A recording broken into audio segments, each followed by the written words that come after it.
evening. Thank you very much for joining us here on Urban Debate on Mirror Now. I am Heena Gambhir. Today, when we were finalizing the topic for Urban Debate, we could have picked up issues that can be labelled as the burning question, the big fight, or in Hindi, dangal, ghamasan for loud masala debates. But we are a people's channel, so we picked a topic that concerns the Aam Aadmi. So we will debate mehengai or price rise tonight. First, let's see what's been going up. Petrol and diesel prices in the last 16 days up by 16 rupees per litre across the country. CNG for vehicles up by 13 rupees per kg in last 1 month. In last 1 year, up by 25 rupees and 71 per kg or 60%. Rate of domestic LPG cylinder was 809 rupees last year around this time. Now it is 949 rupees per cylinder. Piped domestic gas price has gone up too quite sharply. Price of commercial 19 kg LPG cylinder is up by 250 rupees. Today it costs 2,253 in the national capital. In April last year, commercial LPG cylinder was available for 1,641 rupees. Jet fuel prices are flying high, making travel by air also expensive. Since January this year, jet fuel prices have gone up by almost 50%. But wait, the price rise blow does not end here. Let me tell our viewers what the government's assessment for the coming future is. The Finance Ministry's monthly economic review for March released today paints a rather worrisome picture. It warns. Warning number 1. If the present level of international crude price persists for a long time, it may come in the way of India achieving a real economic growth rate north of 8% in FY23. Warning number 2. The trends also pose upside risks to inflation, which is already quite high. Warning number 3. Conflict between Russia and Ukraine, if sustained, is expected to negatively impact the world output growth by 1%. Warning number 4. Russia and Ukraine accentuating some of the trends such as global food shortages. Warning number 5. Supply disruptions due to Russia-Ukraine conflict have caused rise in prices of edible oils like sunflower oil, palm oil, soybean oil to increase. So mehengai has been eating into our savings and there is no light visible at the end of the tunnel yet. The opposition has done many times inside and outside Parliament what it is supposed to do: protest and demand relief for the Janta. This was the budget session of Parliament. Bills were passed for revamping Delhi MCD, for toughening rules for chartered accountants. The opposition kept on demanding a debate on price rise in Parliament. Today, viewers, budget session of the Lok Sabha and the Rajya Sabha was curtailed by a day.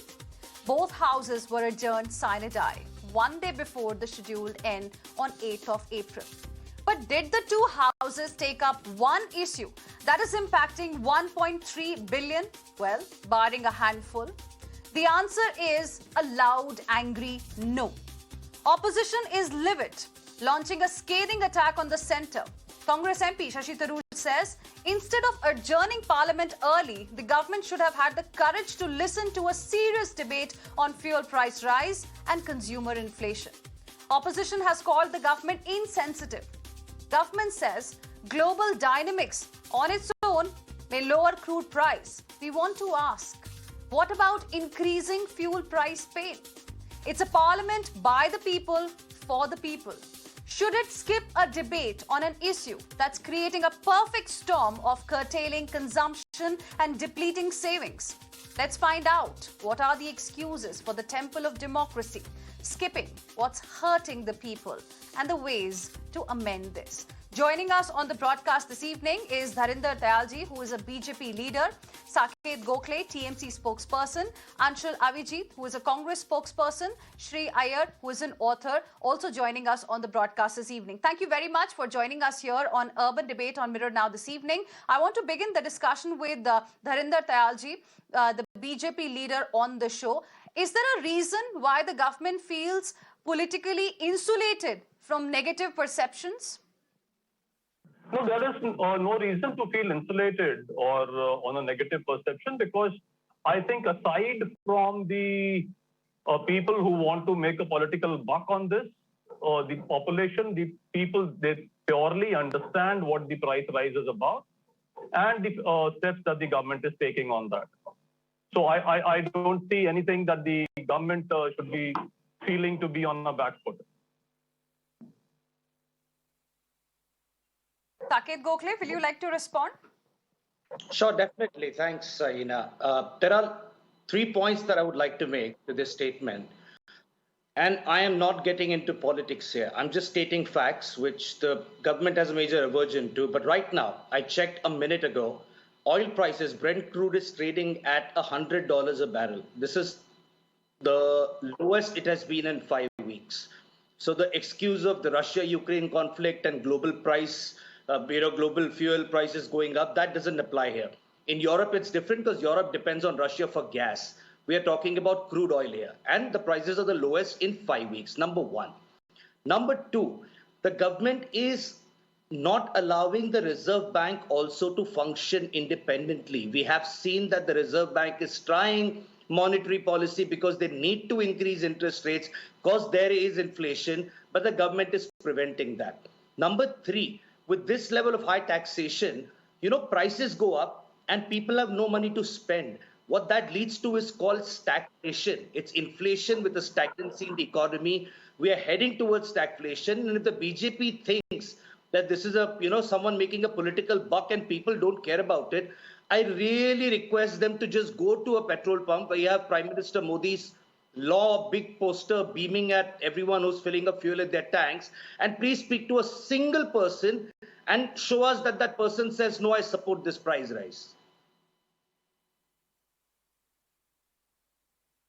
So, Mr. Dharinder, the people should understand government doesn't need to explain, and at the same time, Parliament also doesn't need to debate on this very, very crucial issue? No, what Saket has just said, and this is a term that has been made quite popular so that the people don't understand this stagflation. But I don't see where stagflation is coming from. If you look at all the parameters, all the surveys, whatever has happened, I'll quote some. Fitch, for example, is talking about 8.5% increase in GDP. Incidentally, China is about 5.1. And we are at the higher levels than we were prior to the pre-pandemic levels. And also, Fitch itself has said that the inflation is going to come down to about a 5% level. So when there is the GDP is growing, and obviously when GDP grows, more jobs come up. When more jobs come up, I don't see where Saket is picking up stagflation. Okay, so in any case, coming back there, so there is obviously we cannot say that we cannot wish away a global impact. We cannot wish away a global impact which is there. No, and I understand. Heena, respectfully, okay, Saket, quick response. Okay. Quick point, which is I do not know about not understanding the term. I've been a financial journalist in the past. So let's not get into that. I never said you don't understand the term. I'm sorry if it came across like that. I never said you don't understand the term. I'm saying people don't understand the term, and that is why it's being thrown at the people. Will you this is not Parliament. At least allow us to speak here. You don't let us do that in Parliament. Okay. The second thing is you always talk about GDP and Fitch. First of all, look at the RBI's prediction before you look at Fitch. We know what Fitch did in 2008. Those are not reliable. RBI's inflation targets are reliable. Number two, you're talking GDP is increasing. What are the RBI inflation targets, Saket? Do not interrupt me. I did not. I'm trying to give an answer to you. Have the courage to listen to it. What was Sri Lanka's GDP? What was Sri Lanka's GDP 1 month ago? Do you know that? Do not give this GDP excuse. 1 month ago, please look at Sri Lanka's GDP figures. They were doing better than us. No, so GDP is not a measure. Why is GDP an excuse? Nothing to do with each other. Why is GDP an excuse? I don't understand. Okay, gentlemen, both of you, please calm down. Darinder Tayalji, before I go across to my other guest, just few hours before we started this debate, government released its monthly economic review. In that paper only, government itself mentions if the present level of international crude price persists for a long time, it may come in the way of India achieving a real economic growth rate north of 8% in FY23. So the government also understands that if the current trend continues, then it's not going to be good for Indian economy. So I want to ask you a simple question. Why was there no debate on the issue of price rise in Parliament? Why? Is it not important for the government? No, I think all issues were addressed. I mean, Mr. Puri has addressed all the issues. Nirmala Sitharaman has spoken. But it is only that if somebody is trying to make Saket didn't like the term, but if somebody is trying to make a political buck, that has not been given. But otherwise, the government has responded to all the questions that were there. Okay. Okay. Anshul, Avijit, how will you like to respond? Because opposition's charge has been that the government was quite insensitive. It did not pick up the issue of people. But now here we have the BJP leader saying that all the issues that were related to the people of this country were addressed by both the oil minister as well as the finance minister in the parliament, in a way suggesting that there was no need really of a debate on price rise. First of all, Heena, let me compliment you on bringing this topic up. It's a very grim and sobering topic, but very, very topical. An excellent topic to debate at this point. In fact, you should do it all the time. This was what was denied to us in Parliament, so let us do it here and in full. I mean, look at the insecurity of this government. Look how fragile their self-image is. Look how weak they feel, that they cannot even stand one session of critique regarding price rise. I mean, this has been haunting us. This has been the fifth consecutive month in which there has been inflation. Inflation is now above the comfort zone of the RBI, 6.1%. It's bound to go up now because all indicators suggest that. You know, this is even cost push inflation. I mean, there's joblessness and there is price rise, and this is a man-made, government-made inflation. So while the government keeps saying, no, there are external factors, fuel prices are rising everywhere, this is an inflation which is borne about by the bad macroeconomic policies of the government that preceded the pandemic.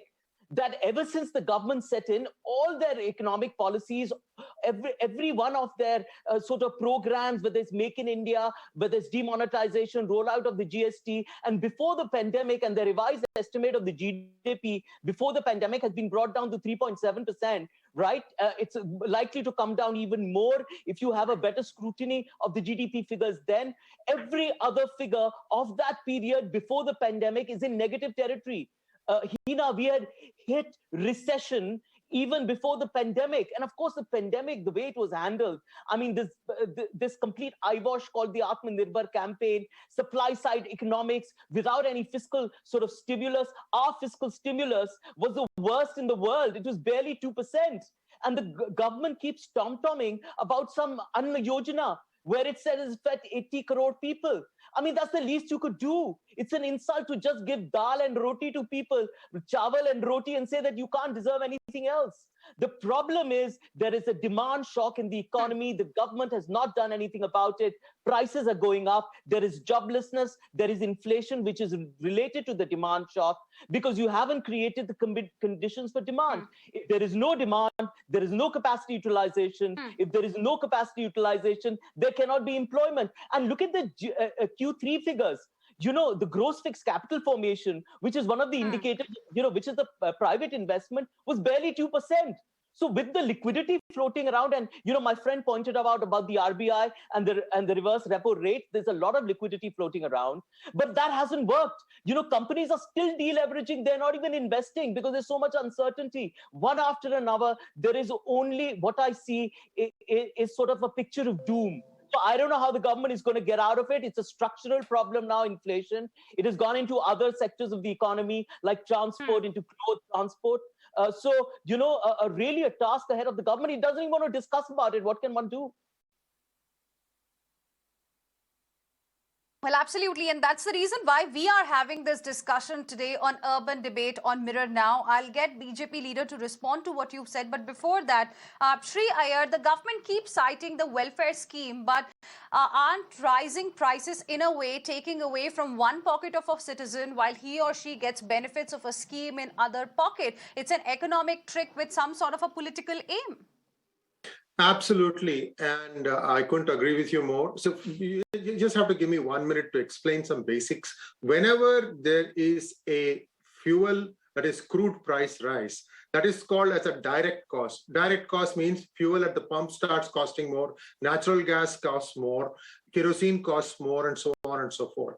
Now, there is an indirect cost component attached with it. And the studies that were conducted about 10 years ago, when Sri Lankan economy was doing much better and Turkish economy was doing much better, in both these countries, they found the correlation between direct cost and indirect cost to be 4x. Crudely speaking, okay, I'm not going to hold anyone to it. Crudely speaking, if there is a 10 paisa increase in petrol, then there's a 40 paisa increase in the actual grains that you're going to get in the market, because India still relies on petrol to transport its goods, like whether it is food or fertilizers or anything. So the indirect component is very, very high. So what is the government to do when there are external pricing pressures? Communicate better. Why cannot the BJP government have a media presser every day in the evening? I'll give you another example. 2014, when Narendra Modi came to power, the crude was at $140 to a barrel. Then within a couple of years, it went down and down and down and came down to almost 18. And then again, now it's on an upward tick thanks to this conflict. Now, through all these things, did you see that when it dropped from $140 to $18, did you see any price drop at the petrol pump? No. What did they say? They said, oh, we have to pay oil bonds from the previous government. But if you can communicate that, people will understand. It is not that people will not understand bad news. In fact, I would be so bold to say, if you are having bad news coming down the pipeline, do that first. Prepare people saying that, look, there is going to be some belt tightening involved.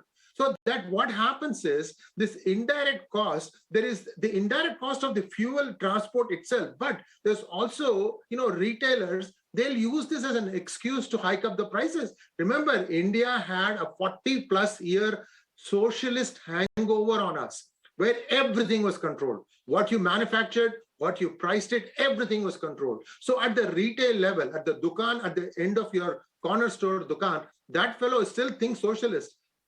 Whenever it goes up, I want to hike it up and I put my own margin a little bit more. So this communications, I think, is a problem with this government. And also remember, the spot pricing is only some percentage of India's requirements. India by now should have had long-term pricing agreements with countries like US, Saudi Arabia, UAE, and so on and so forth. Maybe only 8 to 10% should be something that India should be buying in the spot market. If you have not done that, then what good is all the mandarins in finance ministry? They are supposed to be doing all these things.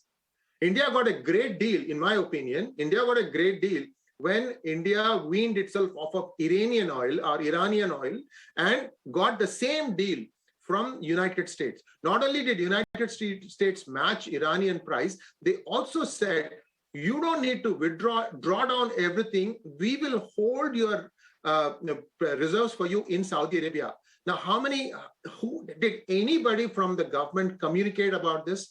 That yes, we are getting off of Iran, but we are getting a better deal from United States. Not only are we getting a better deal from United States is also going to bring in so much money via FDI. You saw that FDI buffer now. India's current foreign exchange is like $650 billion. Right. That didn't happen overnight. That happened because Trump said, look, I'm forcing you to switch gears from Iranian crude to sweet crude that I am holding in Saudi Arabia. Okay, in exchange for you, I'm going to do this. Why didn't you communicate? These are all positives for BJP. There is it was left to me. One more point. What a wonderful point you have made, Shri Iyer. Yes, Saket, 1 second. I know Saket as well as Anshul wants to respond as well. But before that, I want to go back to Dharinder Tayalji because a wonderful point has been made by Shri Iyer here on the show. Communicate. And what better way to communicate, Dharinder Tayalji, than a debate, a discussion in Parliament? We all know one of the big reasons for UPA losing power was actually inflation in the 15th Lok Sabha. That's UPA 2, with inflation hovering around 9%. Discussion on price rise witnessed widespread participation. In the 15th Lok Sabha, 110 MPs from 26 political parties discussed the issue for about 35 hours. The opposition pushed the Manmohan Singh government on the mat at that point in time. No, absolutely. Now, interestingly, I'm very happy that Shri Iyer has brought out the point of the oil bonds. Now, at that time, the crude went up, but the UPA government hung on to the pricing, not allowing the pricing to go up, and issued oil bonds to the tune of some 1.34 lakh crores, and that is what we are paying for. I mean, every year in the annually. But that is one aspect, Dharinder Tayalji. Yeah, exactly. I highlighted the point of communication that Sri Iyer spoke about. What will you like to say on that? On the issue of communication, what better way to communicate than a debate in Parliament? So when he said communication, that is the time he had said, I mean, distinctly that, for example, the oil bonds, they could have been communicated better to the public. So that is exactly the figures that I'm trying to give you. But when I'm trying to give the figures, today my friends don't want me to communicate. Let me give you a simple. So when you are in opposition, you want debate. When you are in power, you offer alibis for not having a debate. Saket Gokhale and then Anshul Avijit. Thank you. Heena, I just want to point out again the same obfuscation that's happening here. Had they allowed a debate in Parliament, Mr. Sri Iyer made some brilliant remarks. One thing I want to add and one thing I want to point out, and everyone in India should know this, is the government today imposes about a 46% tax on fuel. Now, remember, this is not a fixed amount. This is 46% of whatever the market price is. So remember that every time crude oil prices go up, fine, there will be an increase in fuel prices, but the tax collection also goes up. So the question remains that why can't the tax component on fuel be fixed so that it is not dependent on market fluctuations? Sure, the price will differ, but it will not go up to something as ridiculous as 120 if the tax component is kept fixed. Here, crude oil price goes up and therefore the tax also goes up. So every time crude oil price goes up, the government is making more revenue from the people. So why can't the tax component be kept fixed instead of keeping it at a percentage value where the government is actually earning revenue from this? One question, Okay. when you say the government, Anshul are you Avijit, referring to the state one government second, or the one central second, government? Dharinder Tayalji. Let Anshul Avijit also make his point. I'll come back to you. No, my point is a simple point about, I just want to clear the air about oil bonds. I mean, it's been talked about so much. Now, there was a moral reason why the oil bonds were instituted in the first place. It is not to rob the poor so that the government has no other ways of increasing their income, which is what the government is doing now. What we've been saying is that, you're really robbing the poor. It's a regressive taxation. When you keep increasing the price of oil like that, it has a cascading effect as well. What we did was a moral compulsion then to protect the poor from the rise of prices of petrol. And therefore, you had an instrument like the oil bonds over there. It's barely 1.34 lakh crores, 1.44 lakh crores. You have to pay an interest on that. Yes, you do. But how much have you earned by relentlessly increasing the excise duty over the past 7 years on oil? Over 23 lakh crores. And not only that, in the year 2021, you almost had 4 lakh crores in your kitty by increasing the excise duty on fuel. And that, mind you, is the excise, special additional excise is what was increased. The component is what was increased. The basic excise was not increased, which is shared by the states. So the states got no benefit from it. So this was the sleight of hand that was used by the government, robbed from the poor, because you have no other, there is complete incompetence as far as macroeconomic management goes by this government. So they don't know what to do. The other point, I want to talk about, this debate, there is also this kind of data is not coming out. And one primary data which is not emerging is the data from the unorganized and the informal sector. We do not even know how much they have been impacted. They are reeling under the weight of not only price rise, but the pandemic and the government prices before that. Just one statistic which came out from the SBI was that, this about 54% was the contribution of the informal sector to the GDP. Now it's down to 20%.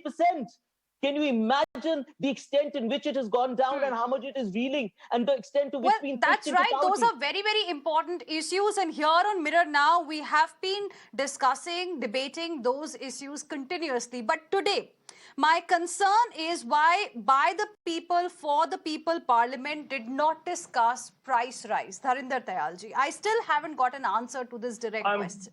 Let me firstly come back to what Anshul has said, some very interesting points he's made. Somewhere there's a very interesting point about saying that the oil bonds were issued for moral reasons. Now, what morality was there just prior to the 2014 elections in issuing the oil bonds was that since the writing was on the wall that we are not coming back, so let us saddle Mr. Modi with the oil bonds and but at the same time not increase the prices at this moment. So let us not try to put this on to any morality. But that still does not answer my question, Dharinder Tayalji. The straight question that I asked, why no debate on price rise? No, so that I've already said, Heena, that I've already said that all the answers that were asked, all the questions that were asked were answered. The finance minister has spoken, the petroleum minister has spoken, all the answers have been given. And today we are raking it up. I have some data with me. In the BRICS nations, for example, we are the second lowest, and aside from Russia, of course, which produces its own fuel.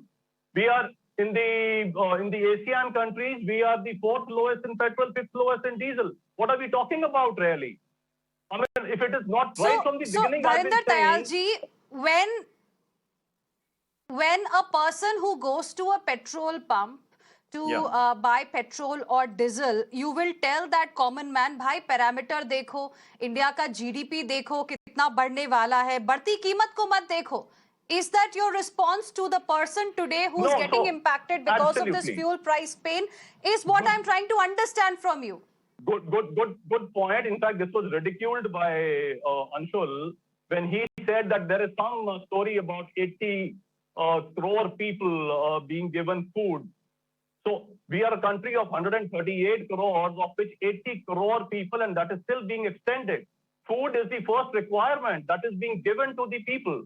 The vaccines, we are given free to the people. That's what you collect taxes for. That's not coming from your pocket. You're collecting taxes. This is people giving them food out of their own money.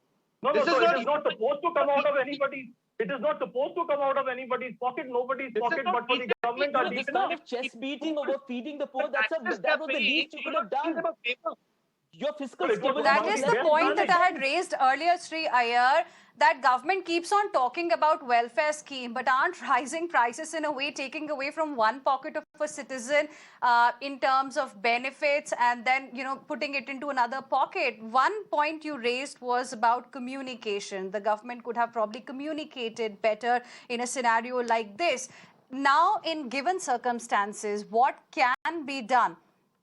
TMC's spokesperson raised the issue of high tax component that's there as far as fuel price is concerned. About 46-47% of what we pay to buy 1 liter of petrol and diesel today is just the tax component. For centre, that component remains fixed. For state, it keeps on increasing with every increase in price. What can be done on that front to give some relief to the people, in your opinion? So one thing that can be managed is, remember I told you about the 4x factor between direct pricing and indirect pricing.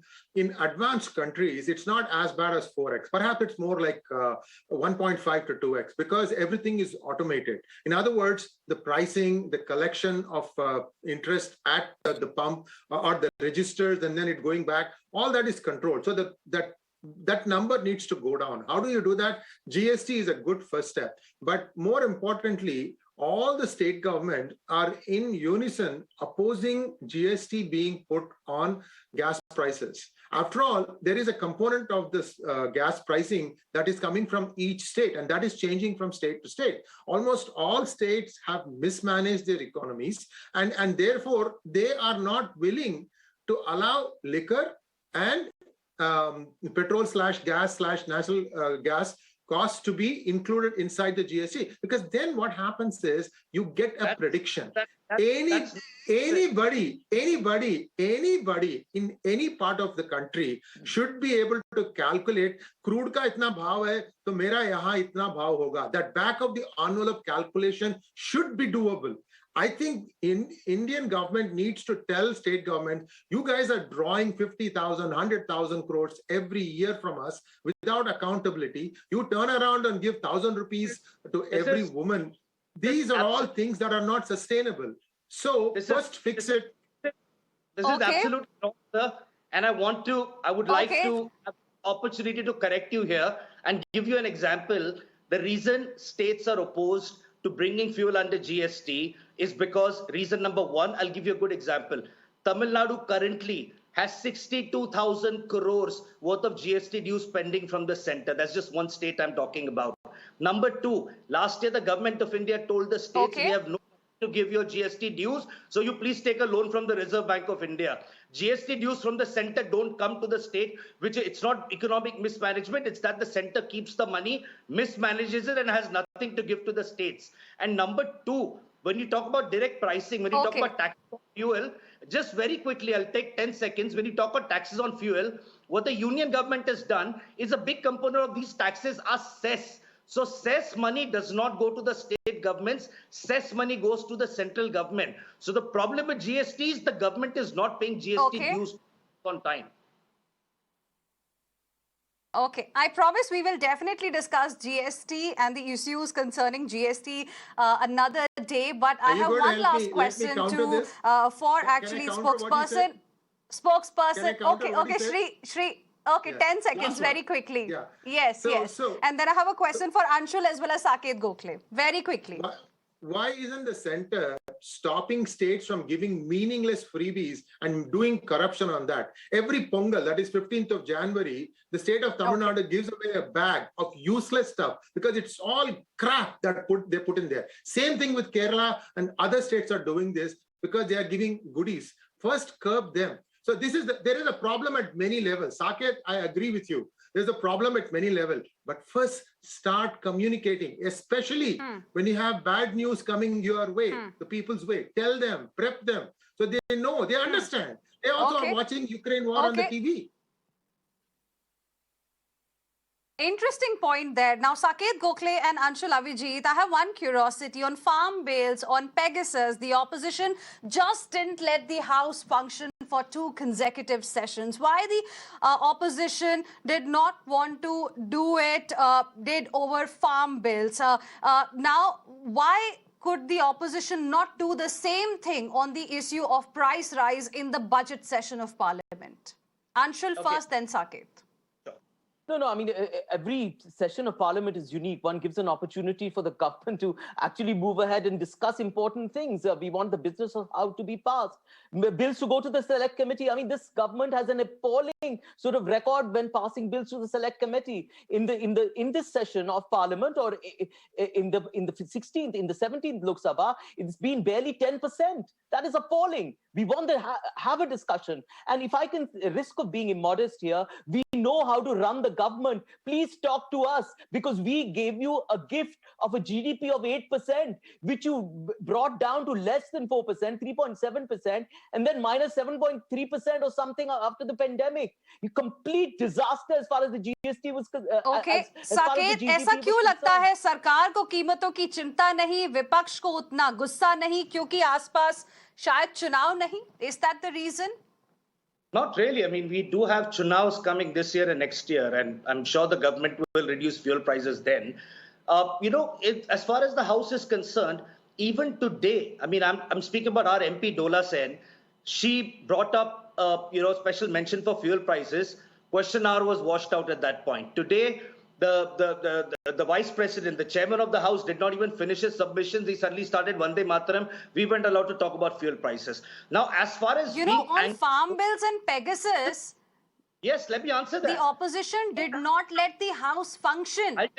I'll tell you why. Because for something that happened on Pegasus and we protested in the monsoon session, in the winter session, they arbitrarily suspended 12 MPs because they wanted to pass bills to the Rajya Sabha.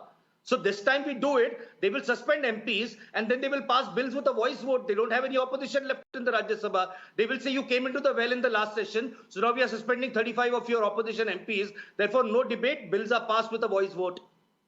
That's what they did. They did suspend 12 MPs in the winter session. Okay. Shri, the opposition could have taken a leaf out of BJP book. BJP push for a JPC on 2G licenses is brought down the entire winter session of Parliament in 2010 only for a JPC. That conviction, do you think this time was missing from the opposition side?